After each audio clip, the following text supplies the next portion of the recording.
لما تركنا صلى الله عليه وسلم هكذا السدى، هل تلاحى رجلان في ذاك الزمان في زمانه صلى الله عليه وسلم سادتنا الصحابة نحرم الأمة المحمدية كل يوم لأجلهم؟ نحن ما دخلنا فيهم إذا تلاحى الرجلان، لا، ولكن لا بد أن فيها خير كما قال صلى الله عليه وسلم، لا بد أن في يعني رفعها خير، مش في تلاحي الرجلان، في رفعها خير. كيف يعني في رفعها خير؟ لعل من أسرارها لو كانت تلك ليلة القدر محددة وعصى الإنسان فيها وهي محددة قد يسلب الإيمان والعياذ بالله، لأنك عرفت بأنه يوم فاضل وعصيت الله فيه. إذا وعندها عدة يعني لاختصار الوقت، ولكن نقول إذا أراد الله خيرا وأراد سيدنا رسول الله خيرا لأمته، فإرادة الله لنا رحماننا سبحانه وتعالى، وإرادة سيدنا رسول الله هو الرحيم بنا.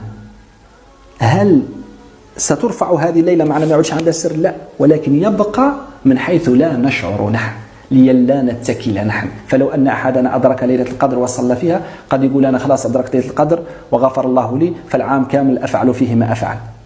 لا، فمن رحمة الله بنا ومن رحمة سيدنا رسول الله بنا أن ليلة القدر اختفت مع وجودها. لماذا؟ ليلا نتكل وليلا نضيع الأعمال في باقي الأسبوع، وكذلك لأن المستوى عالي وعدة أسرار. النهاية أنها خيرا لكم كما قال صلى الله عليه وسلم، نقف مع خيرا لكم. فلا ييأس أحد ويقول يعني أنا كيف أدرك ليلة القدر ولعل ليلة القدر مرت ولم أدركها. ونقول البشارة الكبرى أنه صلى الله عليه وسلم لما جعلها هكذا مخفية أنك في أي ليلة من الليالي ستدركها.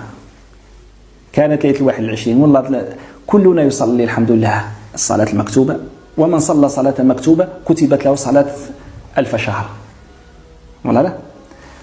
كلنا يصلي النافلة صلاة التراويح تكتب لك تراويح 1000 شهر، ذكرت الله كتبت لك 1000.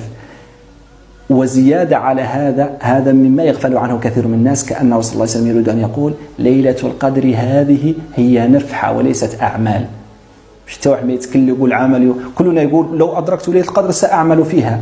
هو الله أعطاها لنا من دون عمل، ولكن لعينه صلى الله عليه وسلم، لأجل عين تكرم ملايير العيون، فلهذا أخفيت. لعل واحد يقول أنا صليت لأجل أنا أعطاني الله فضل ليلة القدر، نقول له لا، يعطيها لأجل سيدنا رسول الله.